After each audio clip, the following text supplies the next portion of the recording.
Hey, I'm Matt Nichols at Mr. Maple, and we've got a great show for you today. So thanks for clicking on another Mr. Maple video. Make sure you guys like and subscribe to our channel. Every day we're trying to put out new content for you. Also make sure you go to our website. Sign up for the 10 at 10 on Tuesdays. We have 10 new trees every Tuesday morning at 10 a.m. Hey, I think you're going to enjoy this. We actually recently had a visit from our good friend Shin, and he was discussing a little bit about Dick Wolfe with us. And so today on the Mr. Maple Show, we're going to be discussing the Dick Wolfe collection of Japanese maples. Hey, I'm Tim, and welcome to the Mr. Maple Show. Today's episode is on Richard Wolfe, or Dick Wolfe, and Red Maple Nurseries and their amazing introductions. They've got Japanese maples that are very popular. You may have many of these in your garden. If not, you're going to want them. There's some that are popular all over the world. We've been really blessed at our nursery that lots of people have sent us a lot of great resources and information on a lot of these cultivars of Japanese maples. We like the history side behind the plants. Hey, I'm Tim. I'm standing here with Ed Shin. Many of y'all may know him online as NJ Acer. Ed and Debbie Shin's garden. Ed has one of the largest collections of Japanese maples in the United States, in New Jersey, and has a lot of experience with a lot of nurseries that were up in that area during that time. And Ed specifically got some plants from Red Maple Nurseries, Dick Wolfe. Dick Wolfe, yes. So Dick Wolfe was introduced to me through a mutual friend that owned a nursery who sold, I believe 4 different cultivars of Japanese maple. And I went out to buy some other plants from him, and he mentioned Dick's name, and he went in and picked up his phone and he called him. They were all landlines back then. And he introduced me to Dick. I went down and I met him, and that was early 90s, maybe 1990, 91. And I went down to see him, and we became friends. He had a wholesale nursery mostly, but he would allow people that he liked to come over. I think one of the first trees I got from him was Green Star, a large leaf palmatum. That's still one of my favorites. That's a classic from Red Maple Nursery. My plant in the garden's around 35, 40 feet tall and probably 20 feet wide. My favorite plant from Mr. Wolfe was Orion, which Dick had a lot of brooms he was evaluating, and that was one. He had two of them, and it wasn't like most brooms with the shortened inner node. The center lobes were kind of welded together, and Dick was pretty particular about where his plants went, and he, I looked at it on quite a few visits. And one year when I was down there in 1992 leaving, he went over and got his backup plant, his second plant, and gave it to me as a gift when I was leaving. And I took that home and cherished that plant because I knew there was only 2. And long story short, when Dick had passed away, and the fellow who bought most of his plants, Billy Schwartz, when he moved the other Orion out to his nursery, it died. So I had another nurseryman come visit me and said, "That's not Orion. Orion died when they moved it. It doesn't exist." And I keep all my paper copies of receipts. So I went in and had my receipt from 1992. It said Orion, witch's broom, no charge, Richard Wolfe. And so now all the Orions have come from that. And Lima Gold as well, correct? Lima Gold as well. I don't know how many there were, but he gave me Lima Gold as well. And just the importance of sharing your plants, which most maple collectors do, buying, selling, sharing. My original Orion got crushed by a snowstorm. I don't recall the year. I'll get that for you. And I lost 2/3 of the original plant, but thank goodness the plant is all over the world right now. Yeah. Because of sharing and plant collectors like Tim and Matt and myself and a lot of others. So, is there anything particular you remember about going and visiting with Dick Wolfe? What kind of man was he? Was he comical? Was he stern? Was he... Very stern, very prim and proper. He was retired, I believe, Air Force. I know he's retired military. I believe he was in the Air Force. And he was working on introducing Emperor One. And he had hundreds of them, and he would not let one of those plants leave the nursery. And I mean, it's tough as a maple collector to go and look at hundreds of 5-foot tall trees, and you can't get one.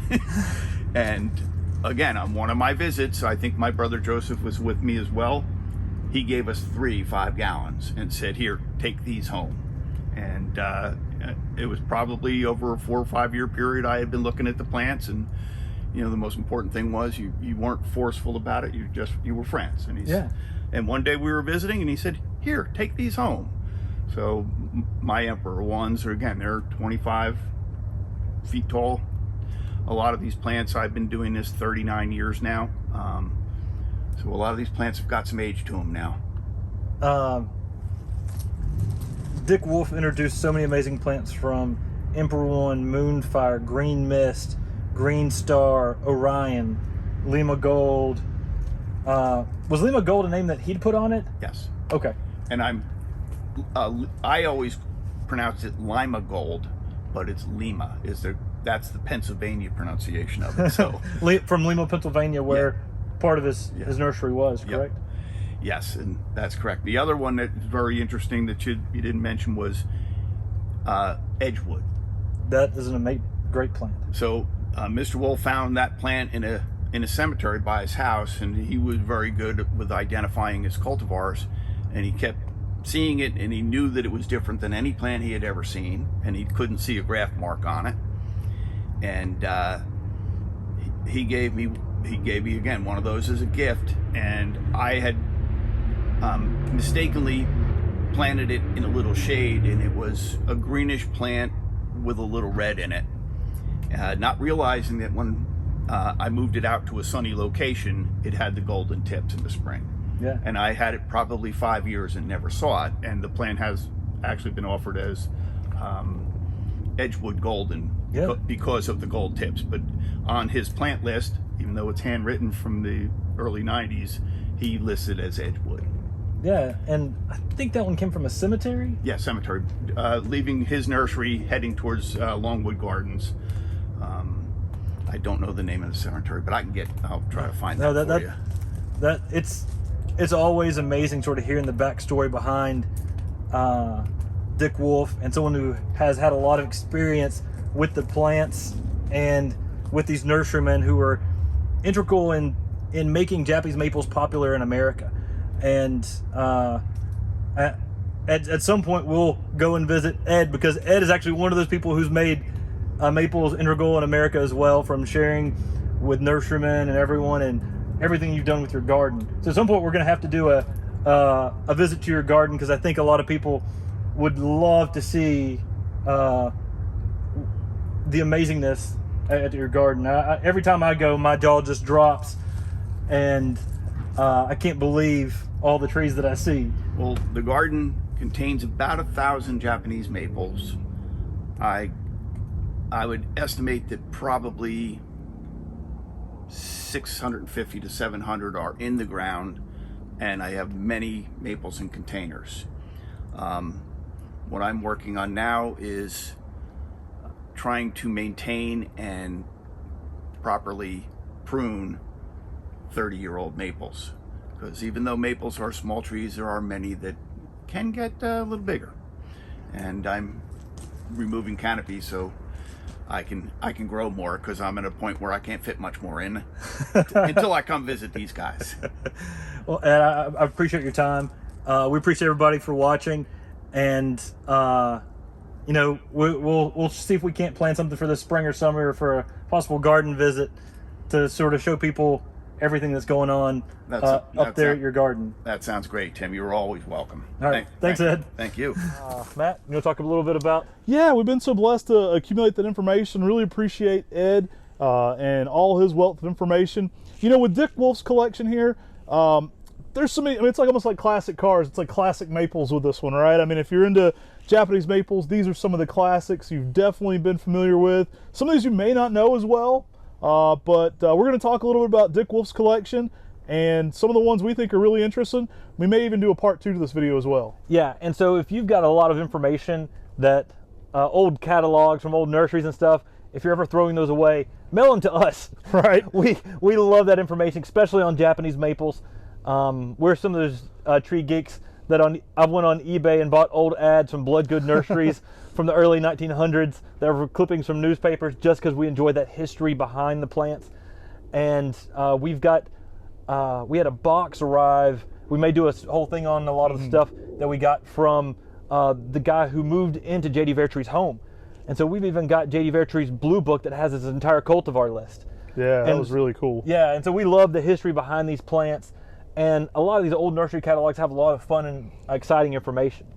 Yeah, I've actually got one of Dick Wolfe's former catalogs here.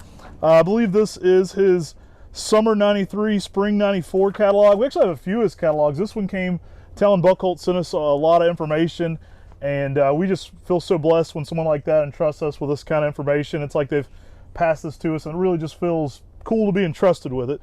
Ed Shin, who you saw in this video as well, has been so gracious. I have another red maple nursery catalog from Ed, and what I thought was interesting and what I'd like to share with you is a little brief segment from this, and we'll throw it up on the screen too so you can read it. And these are a few of Dick Wolfe's introductions.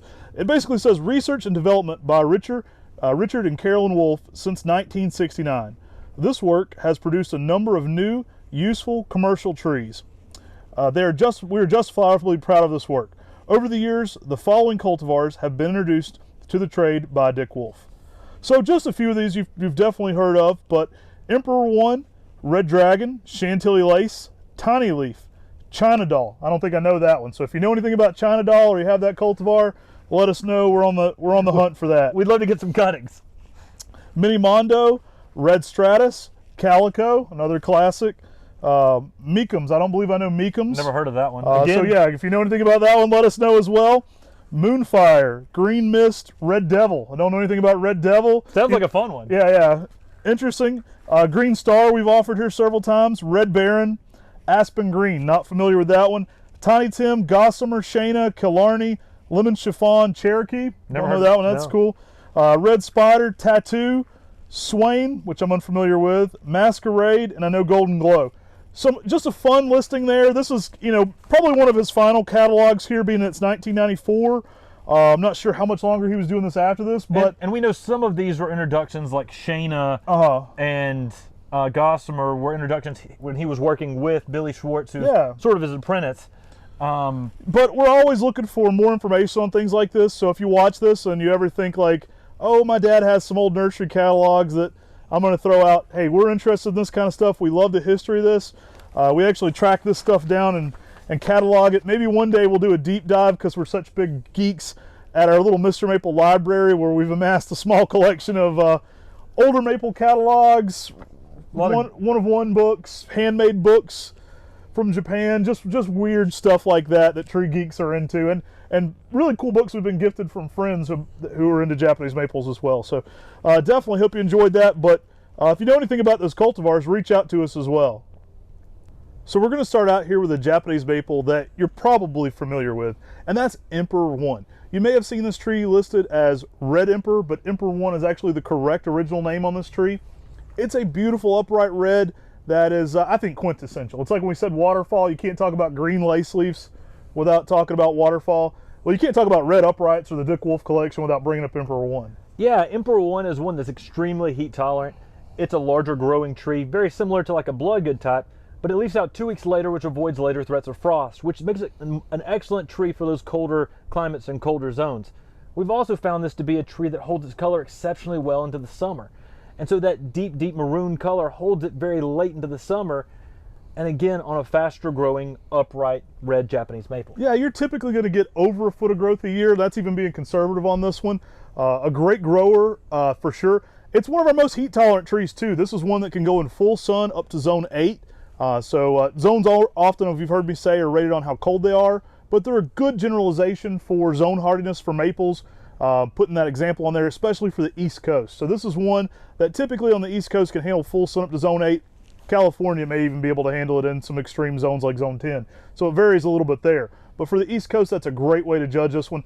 It's exceptionally durable and heat tolerant. We love it for that durability in the sun. Excellent fall colors. This is going to go from a deep maroon in the spring, just your classic Japanese maple leaf, to it keeps that red very well all summer, and then a bright, bright scarlet red in the fall. So an excellent red fall color that is, I think, one of the best red upright fall colors for a red Japanese maple too. I mean, it's quite exceptional. Yeah, and Emperor One, as the rumor says it, we listen to a lot of old nurserymen, and they tell us a lot of the stories behind some of the nurserymen we were never able to meet, like Dick Wolfe. And the story goes that Dick Wolfe went through 200,000 red seedlings of Japanese maples, and Emperor One was his #1 tree. It was also been known under Emperor One, Red Emperor, Wolfe's Red, and the Cassidy tree. And this is his, I guess you'd say, his #1 for a big upright red Japanese maple. But we'll talk in a minute about some of the other ones that came out of that selection from the 300,000 or 200,000 seedlings he went through. Yeah, it's easy to see why Emperor One became a commercial hit and is out there. It's a fast growing tree, so it gets out there for growth rate. It's got exceptional color and great durability, so it's no wonder why he considered this one of his better introductions. I like that it has a green kind of sheen underside of the leaf. I think it's kind of nice in the summer when it's blowing in the wind. You kind of get that glossy look to the bottom of the leaf even. It's just an overall tree that's hard to beat. It's definitely one of the better red upright Japanese maples there are, and that's why we offer this one quite frequently at our nursery. Yeah, you can definitely tell that Dick Wolfe did his due diligence in evaluations and selected one of the very best red uprights. It's still one of the best red uprights on the market today. And if you need a red upright, a very large one, this is an excellent selection for a large red upright to put out in your landscape and garden. Our next Japanese maple is Acer palmatum dissectum green mist. This is a selection, like we talk about, by Dick Wolfe of Red Maple Nurseries. It's actually a green weeping lace leaf Japanese maple, and this is one that goes to bright yellows and oranges in the fall. I really like this one because it really just has that clear yellow to clear yellow orange in the fall color. And Matt and I are super geeks about going and visiting original Japanese maples. On one of our trips up to Philadelphia, we got to go and visit Red Maple Nurseries and see the original green mist. Billy Schwartz took us by, and it was just one of those experiences that you just get shocked on, seeing some of these originals from Red Maple Nursery. Yeah, an exceptional green. Another one I would say does pretty well in sun. It's a low weeping. This is going to be more of that cascading umbrella, so a little bit of diversity here. You know, he was famous for Red Maple Nurseries, and it was often said that Dick Wolfe traded a lot of his green seedlings to J.D. Vertrees, and J.D. Vertrees sent a lot of his red Japanese maple valuations back. And so they were trading these trees back and forth. A lot of our great information on Dick Wolfe, since we didn't actually get to meet him in person, comes from Ed. Ed's been so gracious about that. Billy Schwartz, like Tim was saying, and also Talon Buckholtz, telling us some of these older nursery stories about these guys.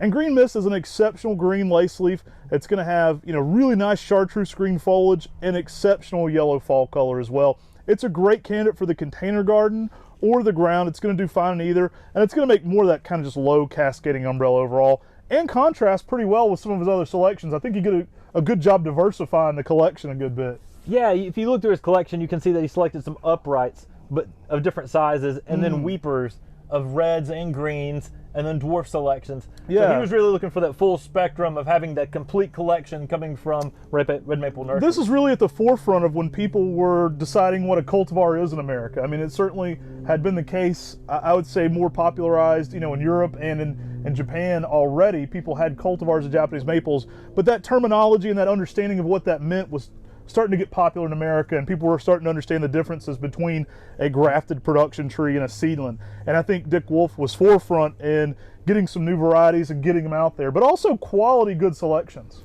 Yeah, and green mist is a great selection of a weeping green lace leaf. We could have included this in our video on weeping green lace leaves. If you do enjoy weeping green lace leaves, check out our green weeping lace leaves video. We just figured we'd hold off on this until we could do our Red Maple Nurseries video on a lot of his selections. I have to say, for being so early on in his selecting process, he came up with good commercial names too. Like, he didn't lack on good names, so that's pretty cool as well. So next up, we have another red upright Japanese maple. We had to do that in a collection of trees from Red Maple Nurseries. We've got an assortment of them here. The next tree we're going to be talking about is Acer palmatum Moonfire. Now, Moonfire is a great selection. We often note this foliage as having a glossy sheen to it. It's a very exceptionally heat-tolerant tree as well. Moonfire is another tree that's going to do great in that zone 8 full sun exposure. So it's able to handle that, some even deeper south areas for full sun. Where Emperor One is the larger red upright of this group, Moonfire is that mid-sized red upright. It's a fantastic upright red that holds its color well throughout the summer. A lot of our friends down in Dallas-Fort Worth say this is one of the best red uprights for holding its color in the deep heat of the South. This makes it a fantastic Japanese maple for anyone, because if it holds its color in Dallas-Fort Worth, it's pretty much going to hold it anywhere, and it can handle a lot more sun than a lot of other red leaf selections. For sure. Now, all of the ones we're talking about here today work zones 5 through 9. I mentioned that in every video, but people always say, what zone? So all these are actually going to work zones 5 through 9. And I do recommend some shade in zone 9 on most Japanese maples, especially East Coast. That can vary a little bit in California, but East Coast, zone 9 needs a little bit more shade. This one is on that upper spectrum though for full sun. That zone 8 really doesn't skip a beat in that. It's going to be an excellent one for that.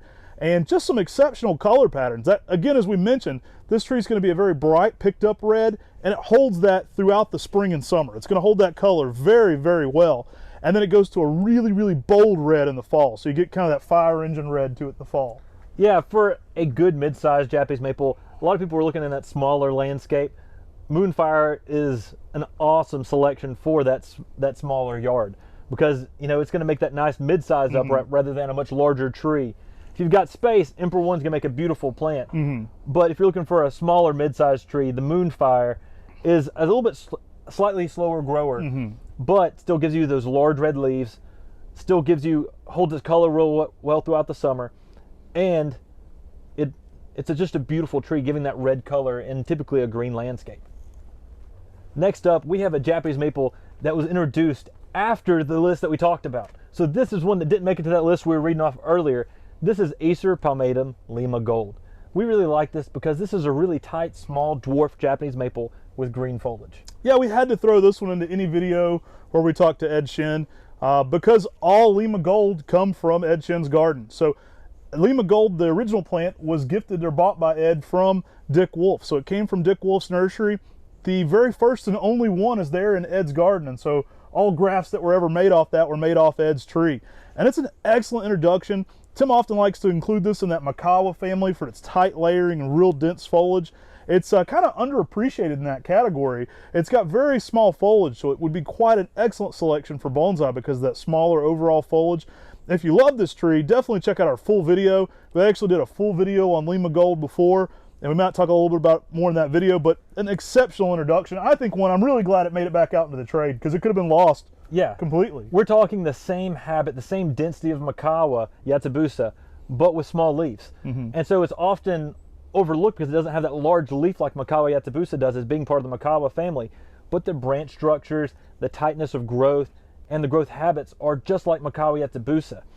My guess is it was likely found from a seedling from that, but we really don't know at this point. But it's really cool that we got to talk with Ed Shin about this, because he was the person that sort of made this get out there in the nursery trade after receiving it from Dick Wolfe. The name Lima Gold actually comes from Lima, Pennsylvania, where Dick Wolfe's Red Maple Nurseries resided. And the gold, I mean, it's his treasure. It was one of his evaluation seedlings that just was about to make it out into the nursery trade. And an excellent golden yellow in the fall as well. And it's awesome that this tree ended up with someone like Ed, who had the foresight to get it back to nurserymen. He told people, you got to be grafting this, or it wouldn't, you'd never even know what it was. It would have just been gone in that garden completely. But Ed knew enough to say, hey, this is special. This is Lima Gold from Dick Wolfe, and we need to get this signwood to people and get it back into production. And so really all of them come from that garden, and it's quite a cool tree to see. An exceptional underutilized tree. I think we thought of another one, which was Orion, which wasn't on that list as well after. But so some just great introductions. But this is one of those compact dwarfs that is, I think, has a great place in the nursery industry, and maybe one that might not be thought of as frequently as a dwarf Japanese maple, or it might not be out there as much, honestly. But it's a great plant. And a great container plant, great bonsai plant, great for a small Japanese maple to put into a conifer garden. I really like it just because it's so unique and so different. We're suckers for any of the Makawa Yatsubusa looking plants for sure. So yeah, I think this is one that you'll definitely enjoy, and it really stands out when you put it in a crowd of Japanese maples. All right, so Brian said Red Baron is the next one on the table, was named after the frozen pizza. So I had to include that in there. I don't think that might be the case. That actually may predate the frozen pizza company. the research isn't in on that one yet. But I think since I've done every other one on the table, I've caught all the red selections from Red Maple Nursery. And the next up is Red Baron. Now this is an exceptional upright red Japanese maple in that 8 to 12 foot kind of range. And what sets this one apart is it's about as wide as it is tall. So it's going to be a much wider overall tree with a much thicker, more of like a domed canopy. So that canopy too, it's much more thick and full. Yeah, I really like this one. It's one that's known for bright red flushes in the spring. Then it does get a little greener during the summer, but the new growth flushes during the summer can be almost a pink red, which are spectacular.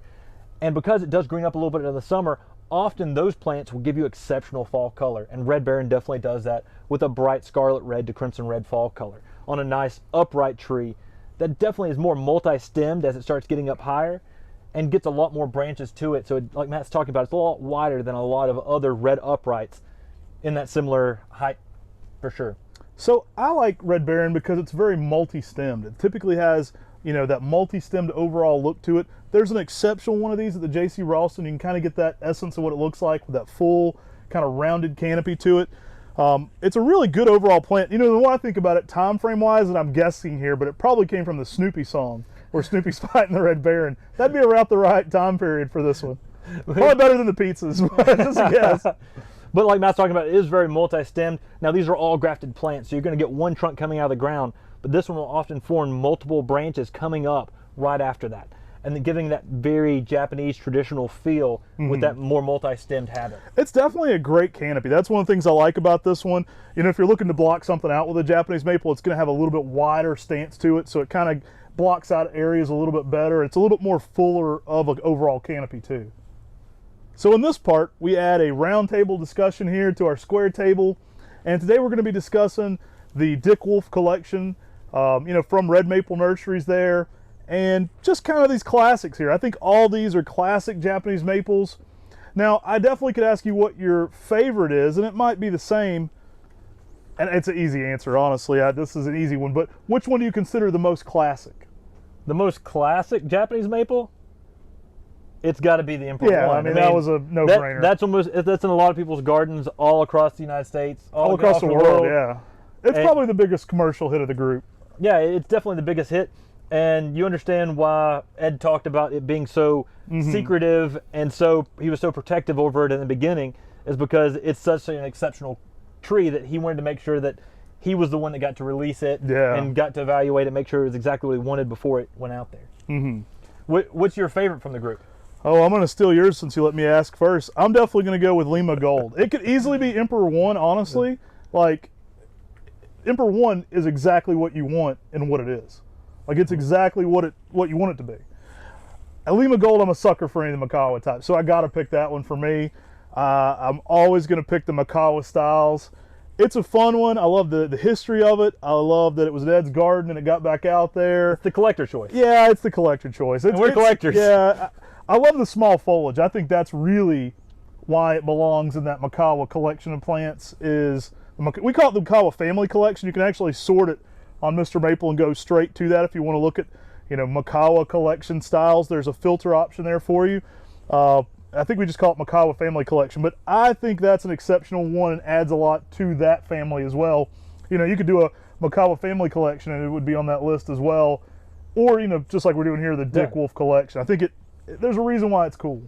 Now, we've got Moonfire here and Green Mist. It's going to be somewhere in between those that I choose my favorite from this, since you picked the Lima Gold.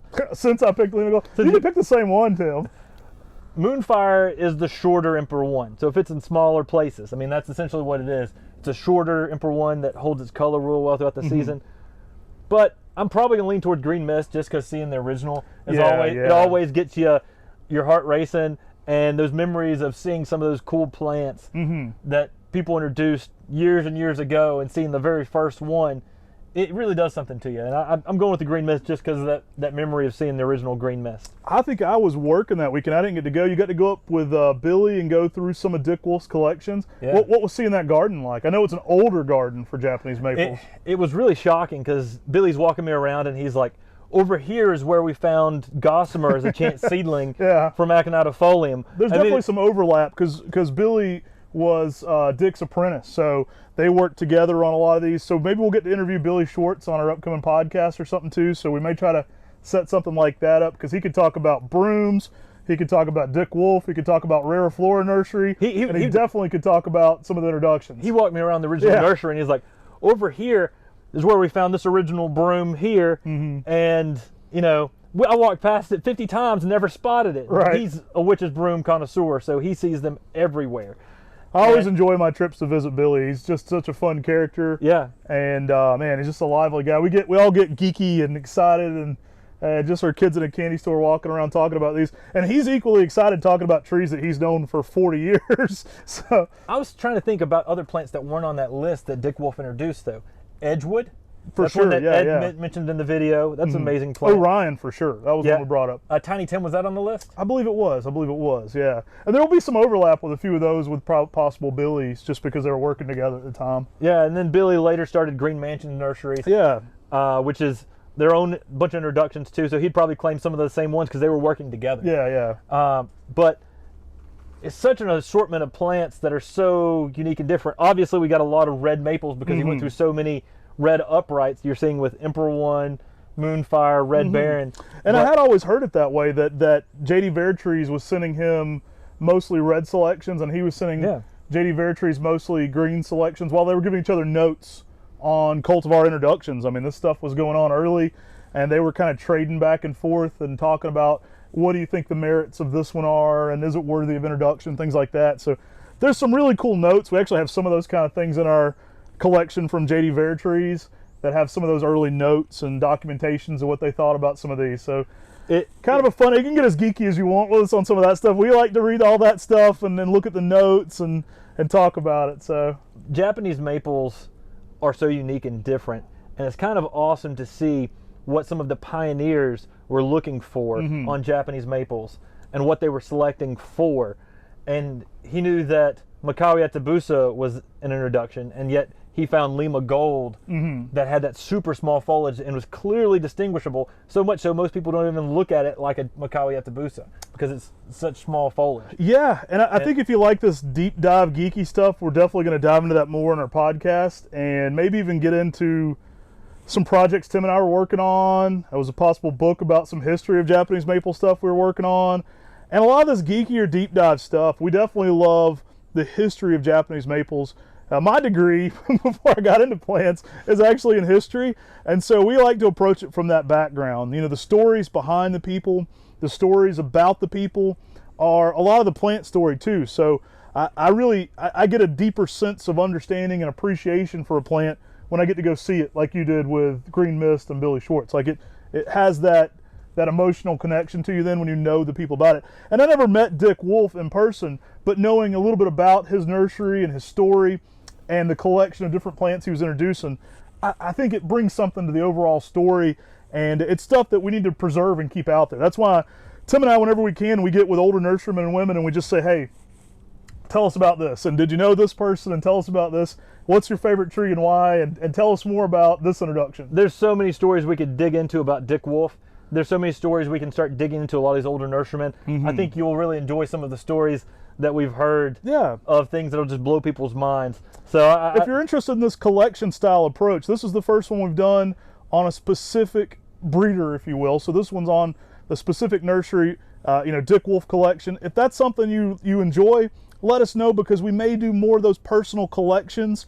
For a lot of people, gosh, there's so many, Mount Rushmore of people you could do. Buckholz, bear trees, Deluxe. I mean, we can go down a huge list of Yano, Tsukasa Maple, Harold Johnston, Kobayashi Momiji. And there's so many amazing pioneers on Japanese maples that have introduced awesome selections that many of y'all grow in your gardens. And we always like to give those people the nod for their introductions and give them credit, because they're why we're producing these. And people love these plants that they introduced, and that's why we love what we do. Hey, thanks for watching the Mr. Maple Show. We hope you enjoyed this latest episode on these classic Japanese maples. It was really cool to be able to meet Ed and talk about his garden and some of his connections in the nursery trade. So what do you think, Matt? Yeah, that was, Ed is the person to talk to. Him and Billy Schwartz know the most about Dick Wolfe and Red Maple Nurseries, and it's just a wealth of knowledge. We've always been just so blessed to be able to talk to people like Ed and for him to share his stories with us, and that's just something we cherish. We really appreciate the history of the plants here at Mr. Maple, and those are the people you get it from, the people that know it directly. So we hope you like this quick look at the Dick Wolfe collection of Japanese maples. You know, some of the most classic varieties, definitely some you know and have grown in your garden. If you haven't already, take a second, like and subscribe to this channel. If you're getting something out of these videos, please share them with your gardening friends. That's the best way to reward us for making this content, is either shop at MrMaple.com, one, or two, share those with your gardening friends. We greatly appreciate both. Thanks for watching. God bless. And have a great day. All you have to do to get involved in the giveaway is like, subscribe, and share our video. Then under every single video you want, you can go and comment, "I dig Mr. Maple." And every single time you comment, you'll be entered to win a Mr. Maple hat. So we're going to be doing a giveaway for one of these hats. We're coming up on 8,000 subscribers. Get involved.